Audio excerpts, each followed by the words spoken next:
If the day's done, so he gets high on you. And the energy you trade, he gets right on to the friction of the day. All right, what are we doing? Are we going here? We're going. We're on. Hi. Tom Trento here on, what's the day? 28th.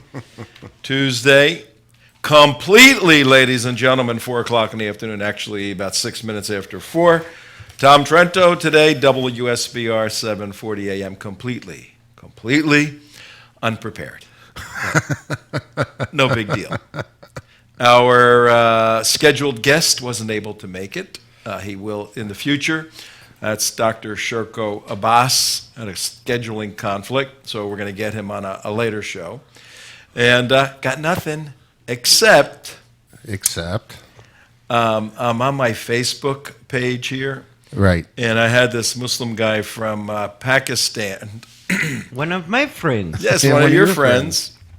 Friend me a while back, sent me a friend request. So I'm the, what would you call it? The Islamophobe? Designated jihadi counselor? Yes. Yeah, well, I welcome all types of people everywhere. So I friended the guy, and I don't have a whole lot of friends left, friend space, And he was kind of whacked out right from the beginning. Right. Sending me crazy questions and all that.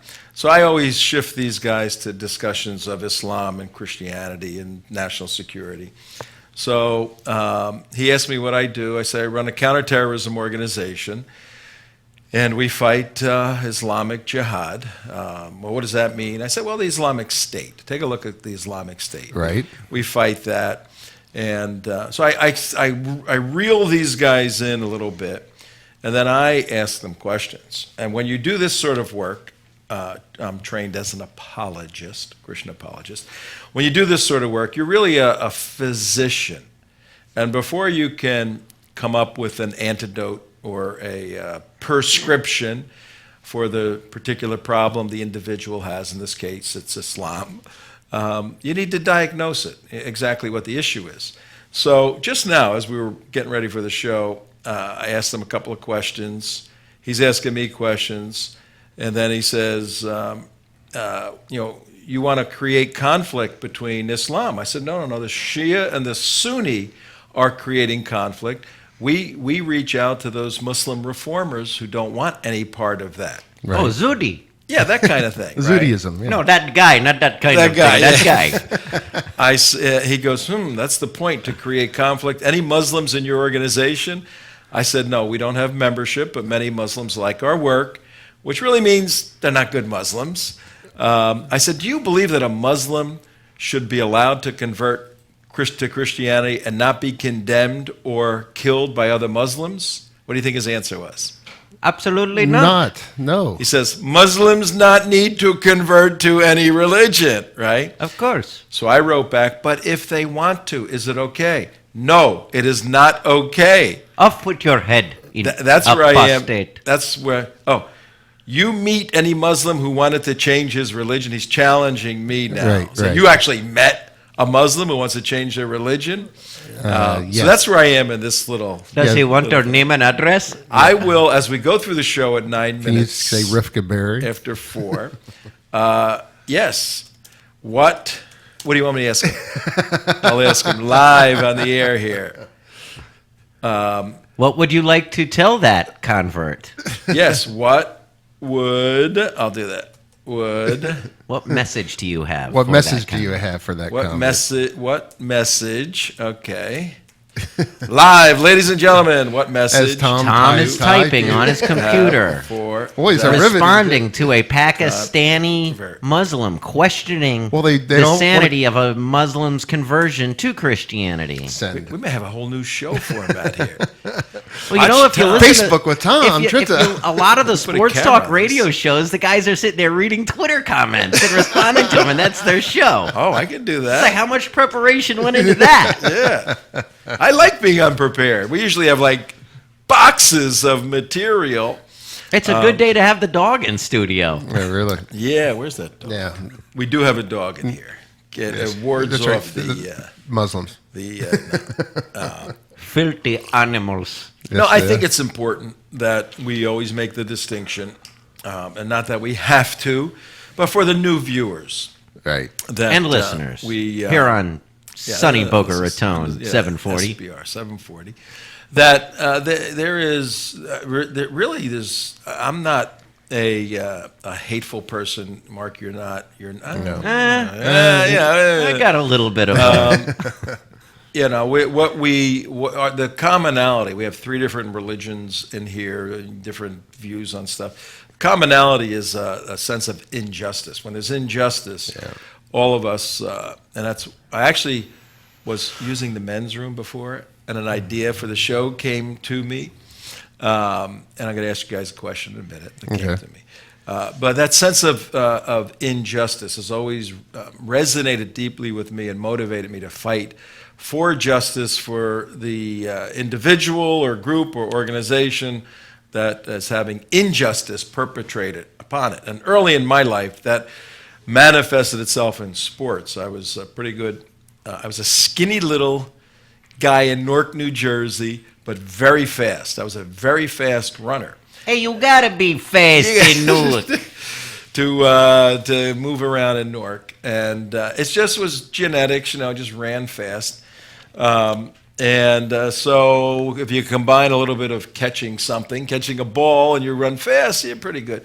So I was always picked by the bigger kids of going on their side, and you know how that always works. Somehow the bigger kids, the tougher kids, always get all the good guys on their side. Yeah.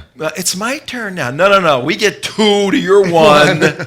Okay. Hey, Trento, you're Is it familiar with who makes the rules in your neighborhood, right? Is it our turn now to pick? No. No. We want that guy. want- Now it's your turn to pick. You can have the kid over there on the can have- ground, and you know. So Get I the would always skinny look kid at from- this, and I didn't know what was really going on. I'm 8 years old, 9 years old. So I'd see that the other kids over there would look so sad, and I said, I'm going to go play on their side. I used to put myself on the other side, and I was really Just as the motivated to underdog? beat up these guys. Always on the underdog You're a side. martyr. So when I see, as an evangelical Christian, I'm going to ask you guys the same question. When I see good Muslim people who just really want to worship God, and they've been raised in an Islamic world, and you know it's a very tribal organization. It's been very suppressed for 1,400 years. Only in the past 10 years or so, 20 years. And I went to a Bible school and a seminary that provided a lot of missionaries worldwide, many to Islamic countries. People would work for 30 years and not even be allowed to cross-culturally interact with Muslims. They keep other people away. Now this little device, that's all been busted up. And Father Zachariah, who broadcasts to 30, 40, 50 million Muslims worldwide, is telling the message of Christianity. Many of them are converting to Christianity. I can't answer this right now. I have to just do that. I have found that when you have a good Muslim who just wants to worship God, then the light goes on the threat doctrine of Islam, and then when they start to ask the big questions, you know, where did I come from? Why am I here? Where am I going? What's right and what's wrong? Those are the 4 questions everybody struggles with. Where did I come from? Was Darwin right? I'm simply, you know, an evolution of a species. You are a monkey. Or is it God? Where did I come from? Why am I here? What's my purpose in life? Right. Where the heck am I going? Am I, as Bertram Russell said, a banquet for the worms? He wrote a book, Why I'm Not a Christian. And in it he says, hey, folks, at the end, you're just a banquet for the worms. Was Bertram Russell correct? Or is there an afterlife, as Jews and Christians and Muslims believe? And when you're on this earth, how are you supposed to live? What are the rules we're supposed to live under? Everybody wants to know those questions. When Muslims start to evaluate those 4 questions in light of the test for truth, they start to see that Islam really doesn't answer the questions sufficiently, and many of them want to get out of it. Well, we'll help them at that point, and that's the injustice thing. When Islam locks their tentacles on someone and says, you can't leave, man, that bothers me. somebody can't leave if they want Right. to. You know, if in my world, a Christian, if you want to reject Christianity and leave, go ahead. Right. No, Doesn't make I a difference mean, to me. Right. No. So, I got an answer. I said, what message do you have for that convert? And folks, at 16 minutes after 4 o'clock, an unprepared Tom Trento is just kind of discussing stuff. Actually, I've been preparing for 30 years. I'm interacting with this guy on Facebook, a Muslim guy. He's opposed to allowing Muslims to convert. We just asked him the question, what message do you have for that Muslim who converts? His answer is, you meet any Muslim who wants to change his religion, he asked me the same question again. Yeah, he has. like- Because the truth is it is something that would be embarrassing that we do not like to talk about because it makes us seem like savage barbarians to your Western indoctrinated moralities, minds. Right. Yes, what is your message to her? Let's see what he says to that. The ongoing saga here at 17 minutes after 4 o'clock. WSBR, iHeartRadio, theunitedwest.org. We do have a bunch of stuff. Tea Party community. Tea Party community. You have to always remember that. Tea Party community, Tim Saletti, all those guys. teapartycommunity.com. You can watch the show there, 4 o'clock every day. I got a question for you guys. Came to me while I was in the men's room. I didn't leave the seat up. So it's a different question than what you're going to ask me earlier? No, same question. Okay. What, we have a very interesting show. People like it when they start watching. They go, "You guys are the greatest thing in the world," or listening to it on the radio. We're very real. We're very truthful. You get, what you see is what you get. Why, J. Mark Campbell? Why, you could be making a lot of money in your former life, building the internet. And Yeah, all speaking that of which. stuff. Folks, we could use a little bit of money. Speaking of here. which. Right. We don't have the high rollers keeping us alive. We get little $25 donations. I just make stupid videos now. I've said it before that Trento's a big Zionist, but he's no Jew when it comes to the money. We're terrible raising money. We're terrible at that. If anybody's out there, we made an appeal about a year ago for a trust fund baby. Yeah. We need the prototypical trust fund baby who's got, 20, 30 million, even more. Doesn't really inspire people to donate to you, though. He's got a totally useless life. He's got the latest cars. He's got 4 houses. He's got girlfriends. But Now you know why Tom is a terrible fundraiser. But he's got an emptiness. Nothing like insulting those whose help you Our want. future donors. He's got an emptiness in his soul. He at the end of the day, he goes, yeah, she was great. The car was great. The food is great. The house is great. But why am I here? We will tell you, loser trust fund baby, why you're here. That's the message we want right Do you want to there. continue in your loserness, or do you want to have value and purpose in life like we do? Boy, that should turn them there, Damon. What do you think? We actually enjoy the work we do. Oh, compare your little loser life going to vacation to saving the world. Go ahead and compare that. Oh, take another trip to Monaco. Yes, saving the world. We can help you participate in that. So bring your checkbook, And we come can and actually, see us. it can actually help you participate in a trip off to. That's a good place to start for these losers. Not losers.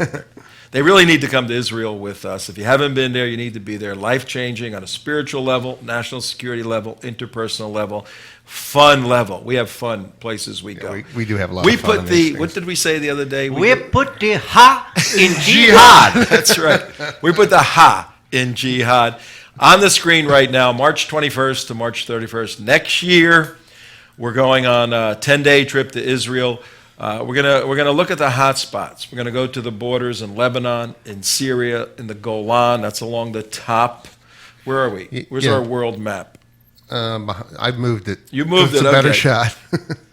Let me move to our other studio. Let me go. No, Let me walk to our other studio. Hey, and I'll for bring it back. any potential donors There you go, out there you there, go, okay. for any I'm potential here. donors out there, Wait, did you see they my can walk? help us. They Wait a can minute, help did you us see my build walk? our new studio. Did you see my walk? I'm walking to the You're Middle walking, East. You're walking. You're a world traveler. You're walking. Okay, where are we? Oh, we're up here somewhere. Yeah.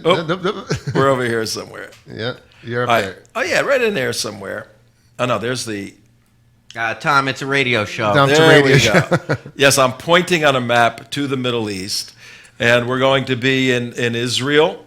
We're flying from the United States to Ben Gurion. You know Ben Gurion. That's that airport in Tel Aviv that if the West Bank, Judea, Samaria, was given to the Hamas or to Fatah, no one would ever fly into Israel again because there'd be a threat of weapons coming from the little hill. You can throw rocks and knock down airplanes. Takbir! Nonsense of that. We're going on the 21st of March to the 31st. We're going to go to the hot spots. Everything is safe. We don't put anybody in any jeopardy. We usually, when we go to these places, the IDF is in control of the checkpoints. We will be briefed by the Israeli Defense Forces. Right. We will see on the ground. You will hear in March, because I don't think the war in Syria will be over. You will hear, bombs in the distance. That is so romantic. Yeah. But the whole idea is to train Americans up. Australians and Brits are coming on this trip. They're already signed up. Good. Folks It's going to be a from lot of Australia, fun. folks from England This is going to be a lot of fun, will be. So we want you to come. especially the allotted extension. It's $3,000. Yeah, if you want to go on the allotted extension, a few dollars more. That's our R&R. We work pretty hard for the 10 days doing all of this stuff. We're out exploring, learning. In the day, 3 fabulous meals. Nighttime, great speakers. And small group, about 40 people, very intimate in that sense. And then on the 31st, when the majority of the folks go, maybe 10, 12, 15 remain, we fly down to Eilat, which is at the bottom of Israel, and you're essentially looking at Saudi Arabia, you're looking at Jordan, you're looking at the Red Sea, you're swimming in the Red Sea. Cool stuff. In fact, Really I'm skipping cool the trip. I'm going straight to Allot. Going right down to Eilat. Right. Eilat is where there's like casinos and nightclubs, and it's like Miami Beach. It's very It's a lot of fun. It Actually. is haram. It is haram. It is. So come with us, 21st. Our goal is 7 days and 2 years to avoid Armageddon. We have 7 days until the midterm election, and we're certainly geared into that, exposing national security weaknesses like Charlie Crist. We'll talk about him in a moment. But we're really geared up. Our objective over the next 2 years, folks, is to make sure the Democrat Party does not gain control of the administration, the executive branch. Let me ask you this. I saw this little poster on the internet the other day. It says, since President Obama has taken office, do you feel safer? And had a picture of the Islamic State. And do you feel more healthy? And had a picture of Ebola people dying. And some of that stuff is overstated, but I think we need to explain to our good folks out there 24 minutes after 4 o'clock the concept in the Arab world, because it really predates Islam. Understand historically, folks, that Arabs living in the area called Saudi Arabia, Saudis are the Saudi family. They took over Arabia. The Sauds, right? Yeah, they call it the Saudi Arabia. House of Saud. Yeah, they were the House of Saud. There were Arabs in Arabia before the Sauds were there and before Islam was there. In Arabia, a tribal metric, a tribal axiom, that's the word I was looking for. Tribal axiom is strong horse, weak horse. Right. Who out in our listening audience can explain what that means? Well, I can explain to you the strong horse, weak horse. Give us Go your ahead. view, and then Mark, you give us your Yes, view. strong horse, weak horse is very simple. Arab mentality is if there are two positions, one strong horse, one weak horse, we respect the strong horse. We have no compassion for the weak, sickly things. We go with the strength, inshallah. If something is proving to be the strong, like the ISIS today, that is what has our backing. That shows the fact that it is strong shows that Allah wants it to be strong. That is strong horse, weak horse. The weak one, we chop up and feed to our animals.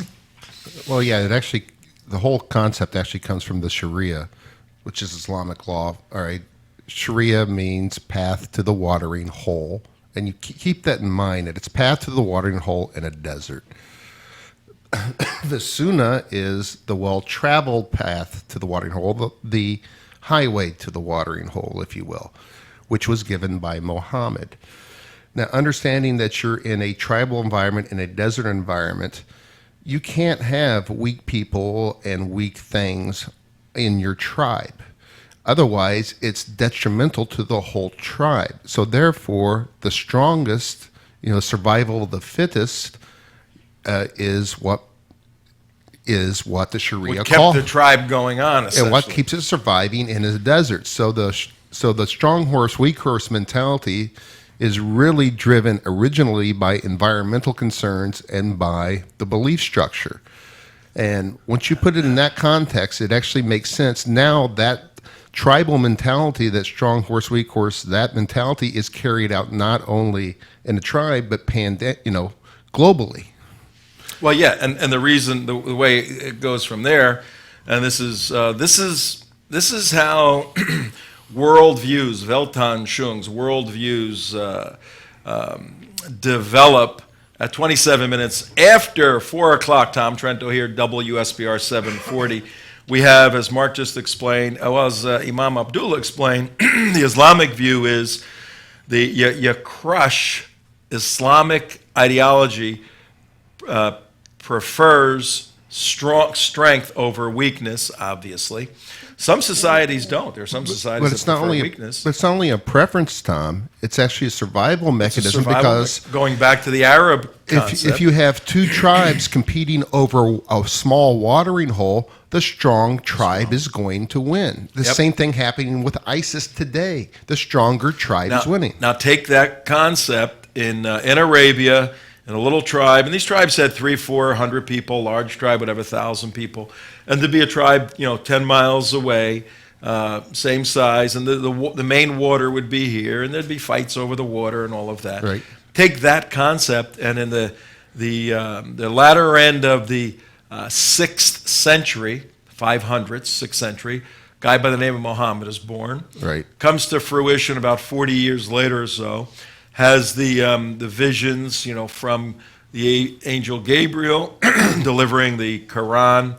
I don't believe any of this. I think Robert Spencer has written extensively that this is fairy tale stuff, but it's what Muslims believe.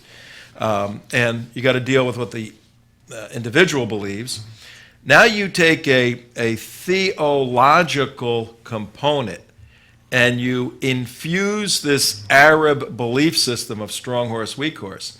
And now you give it the seal of approval of Allah. Right. And now this doctrine, strong horse, weak horse, goes on military steroids that God wants the strong horse, Allah wants a strong horse to defeat the weak horses.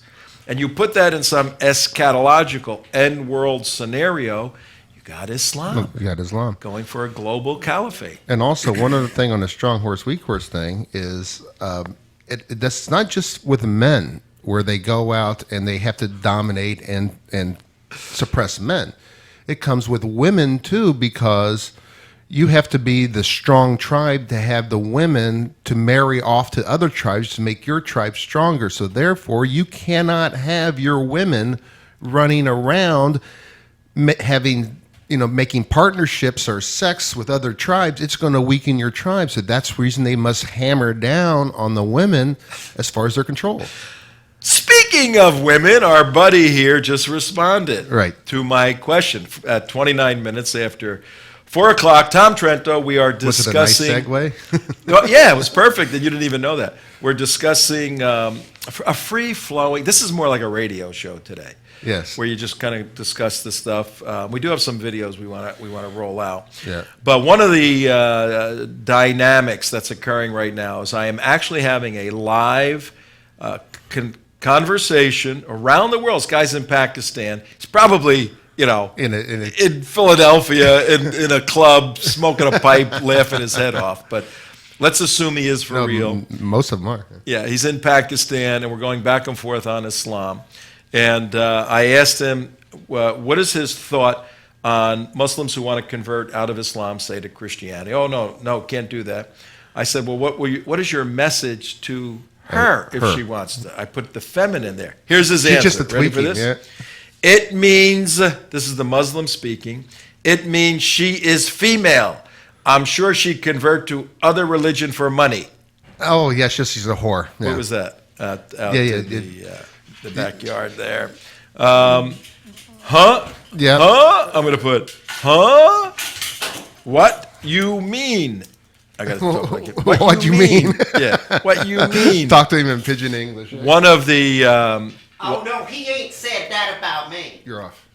one of the most effective techniques, folks, for learning about someone else so that you can help them find the path to the watering hole, the real one, is to ask them questions. And one of the key questions is, what do you mean?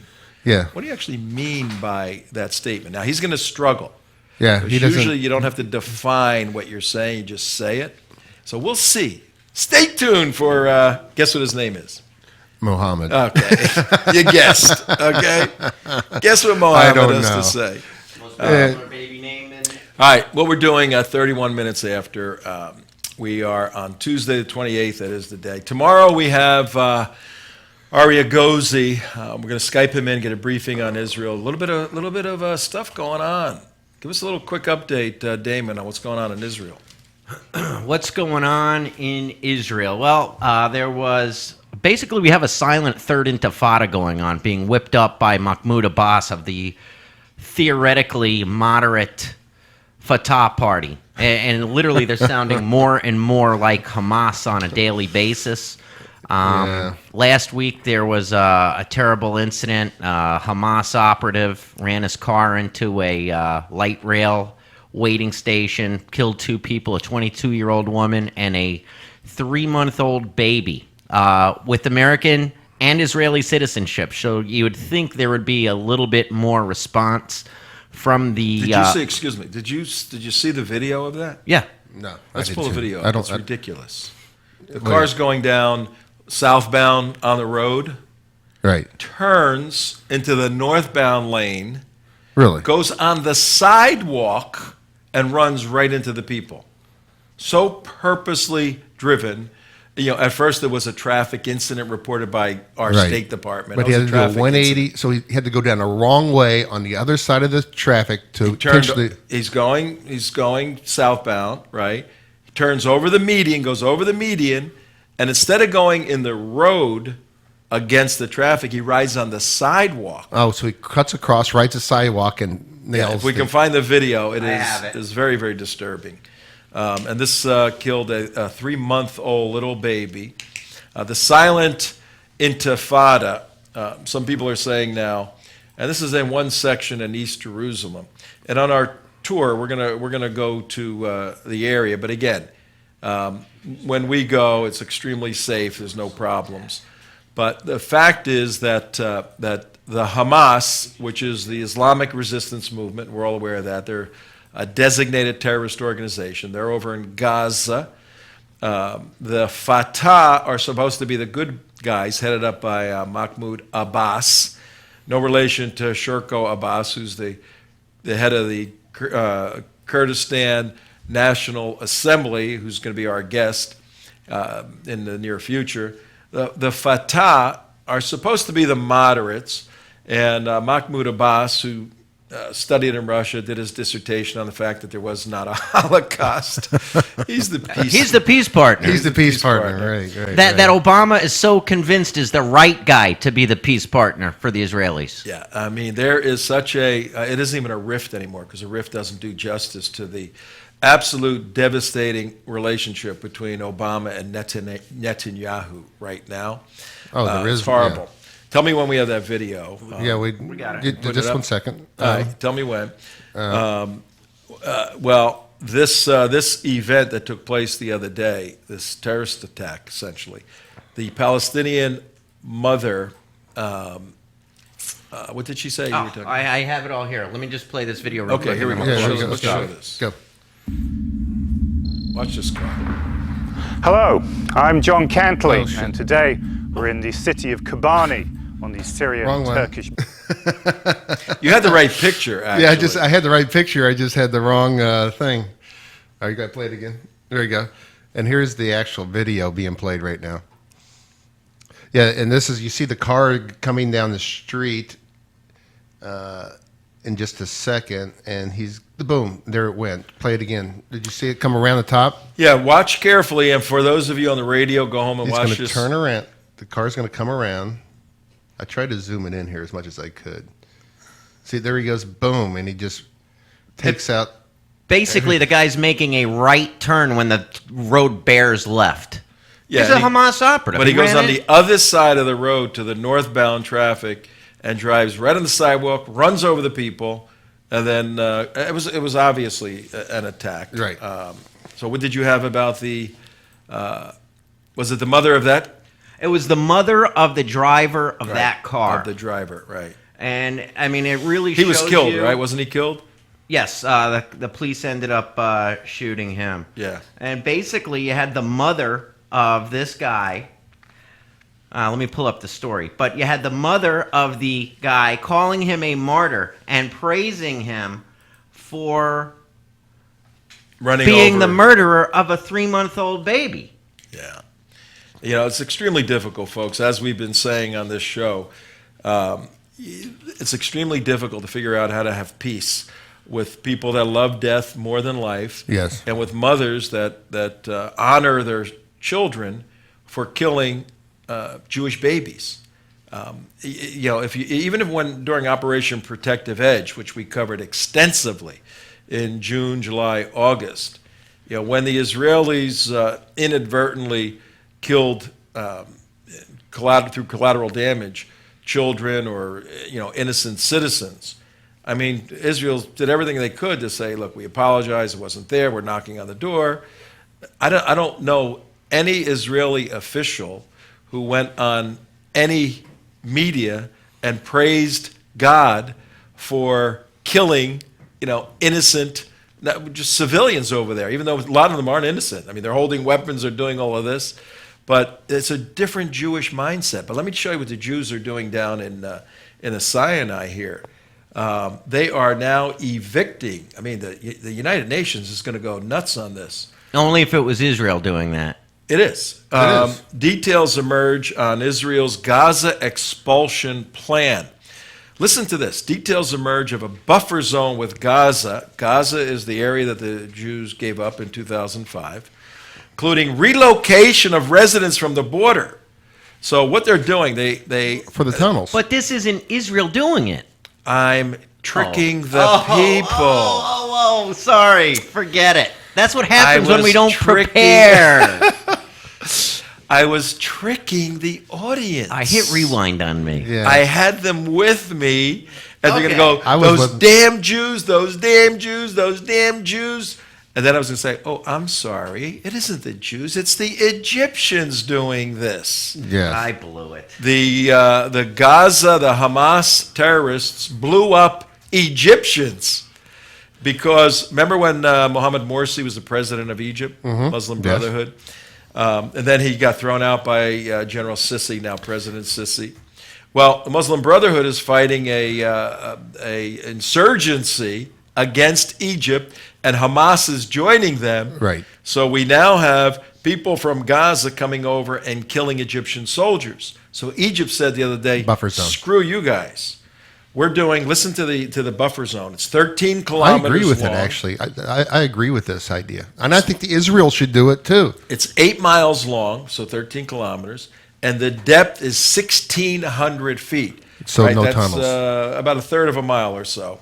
So you got 8 miles, 1,600 feet. They're wiping everything out. All the houses, all the stores, everything. Yeah. Knocking it down, destroying it, setting up a demilitarized zone. DMZ, like 38th parallel. Yep. Right. And they're saying, look, It works. We're gonna give you money. The Egyptian government is gonna give people money to relocate them. Got to get out of here. You can't stay here. We lived here all our life. Our ancestors were I'm here sorry. for 40,000 years. Meet Mr. Bulldozer. Here Yep. we go. Okay. You're out of here. And do you hear the crickets at the UN You're right. condemning Egypt? Imagine if the Jews Actually, did this. I think Israel should do it, too. The wall worked. Yep. Okay, this will work. Because why are they making it an 8-mile stretch? So the knuckleheads can't build tunnels over there. And you put the cameras up, and when they come across, they get shot. You're not supposed to be on this territory anymore. I and this agree is with the it. Egyptians. I agree with it. Shooting and killing You know other what? Muslims. We should do that on our southern border too. Yeah, well, Racist. you know what? Here's what we have going on. In the Middle East right now, we have this Islamic State. Right. And in Florida, we have a developing situation. We're going to do the story on Friday. We have Charlie Crist, who is running for governor of the third largest state in the union. And we have a gentleman, Omar Khan, who has become, out of nowhere, this guy gets selected in January to replace Charlie Crist's campaign manager. And he's a young Turk, the young, aggressive, strong guy. He happens to be a Muslim guy, Pakistani, I believe, Omar Khan, and has a very successful 10 years of student body president at the University of South Florida, worked in the administration of Nancy Pelosi, got in the Obama administration, got appointed to several key administrative positions in Washington, then somehow found his way from Washington, D.C. to Florida over in Clearwater, where Charlie is, heading up his campaign. We have some folks over in Tampa, one lawyer in particular, David Williams, who has been doing some research for several years on this individual and finding some very interesting stuff. Now, we're going to lay it all out on Friday. Are we saying that Omar Khan is a Islamic State jihadi? No. No, we're not saying that. Are we saying that Omar Khan will push a Muslim Brotherhood agenda if he's in a strategic position in the Obama administration? Most likely. Yes, Most but that goes likely. for anyone in the Obama administration. But yes, that's true. But this young, aggressive, competent guy can have a greater impact. All right, just think about this for a second. Okay, you got a guy here who's an Obama file. I mean, this guy worked in the Obama administration, served the king, if you will, and now he's working for Charlie Crist.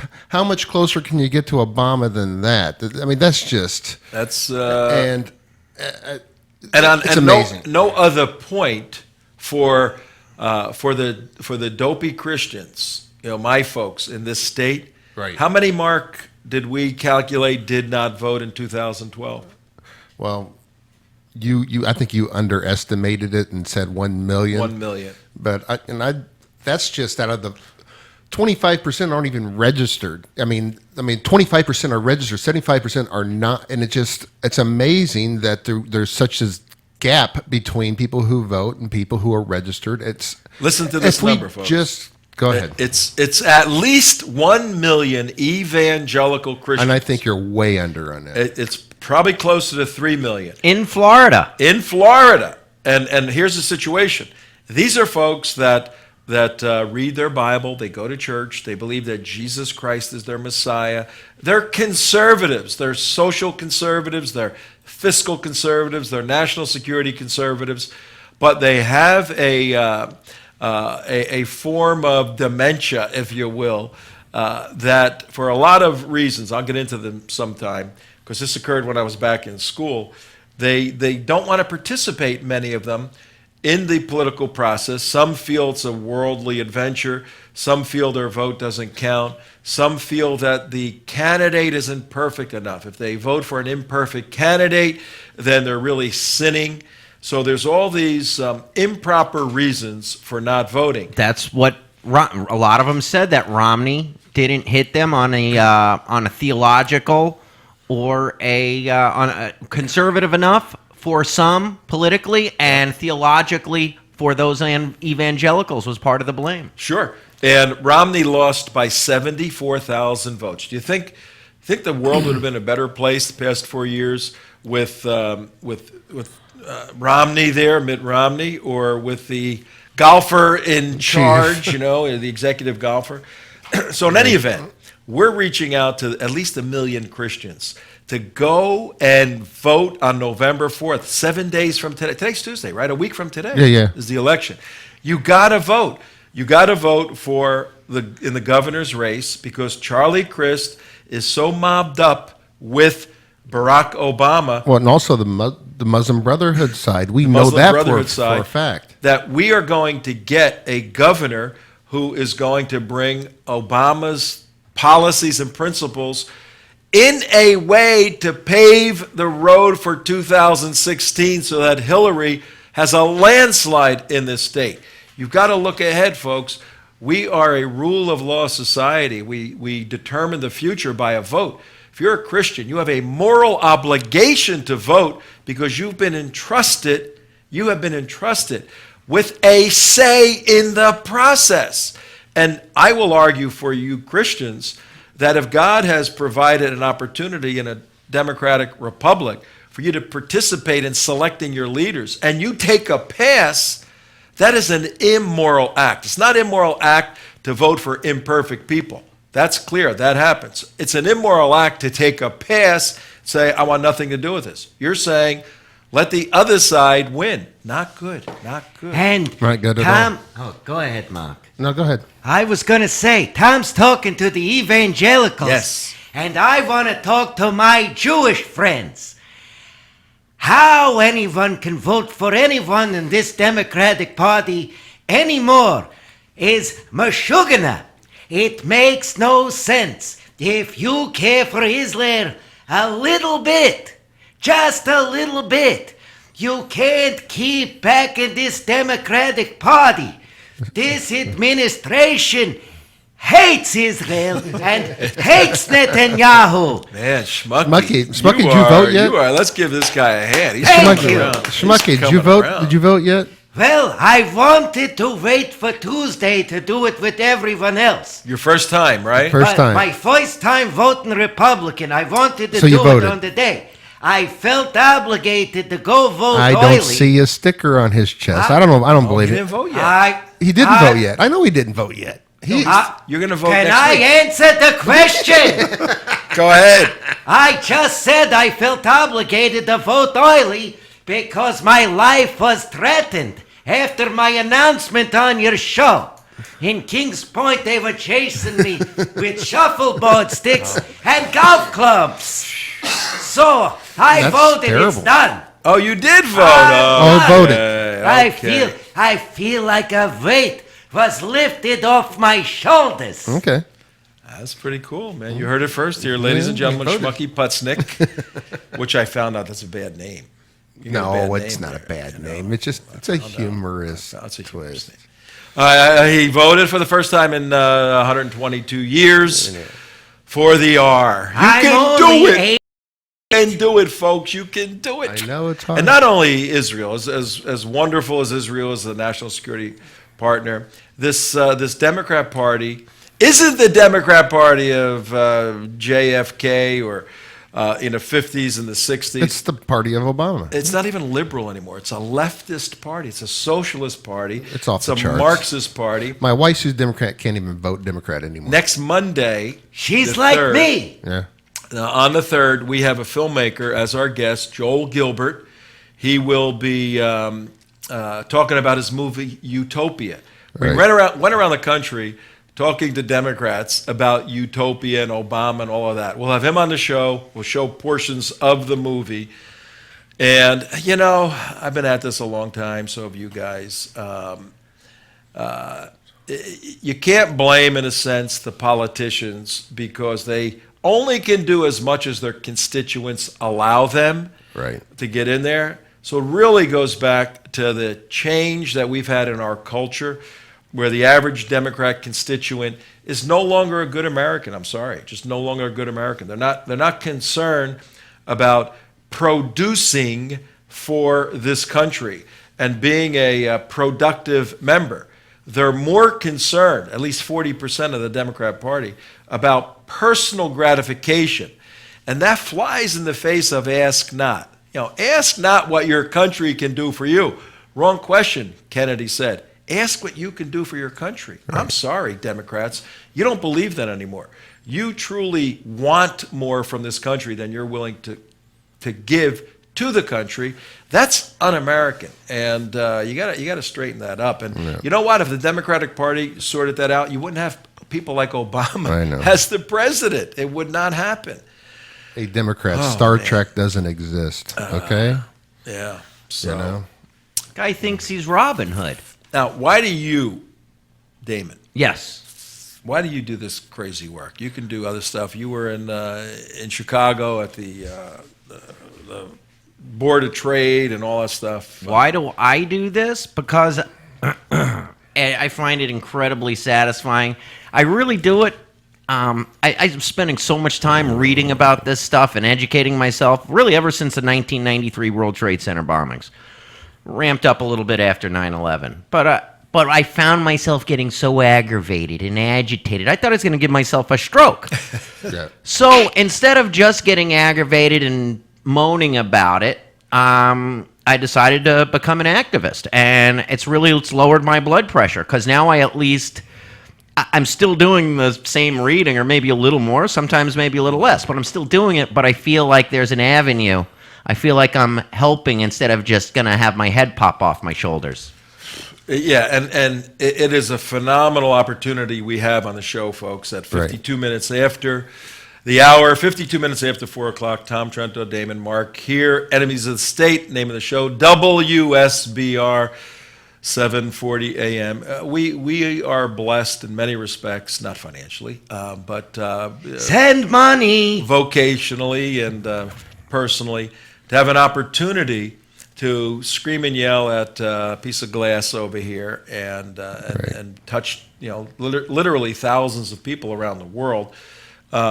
You may not have that opportunity, though really all you got to do is take this little piece of glass, point it at yourself, say some stuff, double check it before you put it on YouTube because it never comes back once you put it out, and then put it out. Make your thoughts known. And learn how to do Twitter. You can share a thought that impacts lives. There's social media. You are a part of a live, organic, active, breathing, real live way of impacting and persuading people worldwide simply with an iPhone. It's amazing. We have an opportunity every day to do it in a larger way, and we never overlook we're very humbled at that. What, Mark? Do you want to play that video or? Why don't you play a minute or two, and I think we're going to bring it in during the week because it's astonishing. It is really frightening. It's bizarre. This is James Cantelli. What's No, I his was last talking about the other video. Which one? The Tom Trento one? Yeah, I don't know if we have enough time. I don't think 7 minutes. No, it's right to the. Well, you can close it out if you want do to. it out. No, let's play a little bit of that other one first. Okay. And I'm looking at the clock tomorrow. I'm going through my mind of the shows. You know what? To play that other one, play the one that we just did on the care thing fits perfectly with Ari tomorrow. Okay. Ari Agosi. We're interviewing Ari Agosi tomorrow for tomorrow's show from Israel, doing a briefing on all the stuff that's going on there. And I think on the second part, we'll play the care one. We have a little surprise for care. Yeah. But play a minute or two. And don't forget the banquet November 15th. You're talking about the care. Do we have an announcement on the banquet that we're going to be participating? We'll talk about it tomorrow. We'll talk about that. But this piece of video you're going to look at right now was just put out by the Islamic State. And what's the gentleman's name? He's the journalist from Britain, James Cantilli, I think. We're checking it out. Now, is he captured or what is it? Captured in November of 2012, 2 years ago. He's been in the custody of the Islamic State for 2 years, and as have several of his colleagues who have been beheaded. Right. He appears on the rooftop of a building in Kobani, on the border of Turkey, in Syria. This is the critical town that the Islamic State is trying to take over. And he does a news report for the Islamic State, I tell you what, who's holding him captive. He does it better than Wolf Blitzer does it for He does. CNN. He does. It's actually Without the that's threat of having his head lopped Yeah, off. without the threat. Check out a minute or two Bizarre. of this. It's This is bizarre. really bizarre. Yeah, but it's really good. Is the guy coerced? Is he for real? Has he flipped? Hello, Stockholm? I'm John Cantley, and today Cantley. we're in the city of Kobani on the Syrian-Turkish border. That is, in fact, Turkey right behind me, and we are here in the heart of the so-called PKK safe zone, which is now controlled entirely by the Islamic State. Now, for a month now, the soldiers of the Islamic State have been besieging this key Kurdish city, and despite continual American airstrikes, which so far have cost nearly $500 million in total, the Mujahideen have pushed deep into the heart of the city. Now, if you can't see this video, I mean, since you can't, you're on the radio. Since you can't see this video, the video production quality, it looks like it's coming right out of CNN. And it's giving overhead aerial shots of the areas, showing you firsthand evidence that this is what's going on, folks. I don't care what you're hearing from everywhere else. I'm telling you, this is what it's like on the ground. It is a network broadcast quality report. Right. They now control the eastern and southern sectors. Now, the Western media, and I can't see any of their journalists Hold here it. in the city of Did Kobani, you see that? have been saying recently. Did you see that? What? Here's what he does. He's doing, and you need to go to theunitedwest.org, watch this, because the question, this guy is a captive of the Islamic State. Has the Stockholm Syndrome been effected in his life where he is now an apologist for the Islamic State? Is he acting? Is he just trying to give signals to the West somehow? What the heck is going on, or has he flipped? Is he one of them? He just does this move.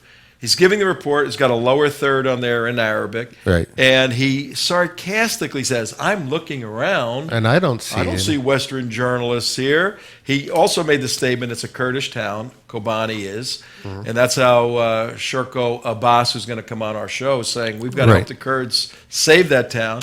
He said the U.S. spent $500 million bombing the he calls them the Mujahideen, Right. which is the holy warrior term. So show another 30 seconds or so. And, But the we'll Islamic close out the State show. are on the retreat. In the last 48 hours, hundreds of Islamic State militants have been reportedly killed in airstrikes, said the IB Times on the 16th of October. We know we've killed several hundred of them, said John Kirby, the Pentagon official. The Islamic State is retreating from the Syrian city of Kobani, said the BBC on October the 17th, while Patrick Coburn said in The Independent that despite suffering serious losses, the Islamic State was continuing its assault on the city. Now, this is all quite a turnaround from earlier in the month when US officials were saying, and I quote, the strategically unimportant city of Kobani was going to fall into Mujahideen hands in just a matter of time. All right, it's just a matter of time. All right, that is a very important piece of video in terms of the psychological operations, psychological operations of the Islamic State. We need to figure out where this guy is. We're going to do some research on this and let you know what our State Department, our intelligent networks are saying about why this guy is doing stand-up news reports for the people that are going to behead him. They threatened to behead him. He didn't look like he was terribly concerned about getting his head lopped off. Not at all. he didn't. And he's date stamping everything, and he's ripping the West. And he goes on in this 5-minute piece simply to say the Mujahideen will own this city in the near future. Well, If that's true, that's extremely bad for the Kurds, certainly, and extremely bad for the Iraqis who are trying to fight the Islamic State. I don't think they're going to chop his head off just because they find a use for him. And as soon as they do not find a use for him, there goes off with your head. Off with your heads. Well, folks, it's the close of another show. We thank you for joining us, staying with us for each day at 4 o'clock. Yeah. Tell your friends. You can listen on WSBR. That's really like car radio, Miami to Palm Beach. That's about a 60, 70-mile area from the ocean all the way to the Everglades where there's a bunch of alligators hanging out. Go to theunitedwest.org, teapartycommunity.com. Watch the show there. Shalom, Tim. Hello, Tim. We'll be back tomorrow with Ari Gozi. National Security Briefing directly from Israel. Thanks, and see you tomorrow. Bye-bye.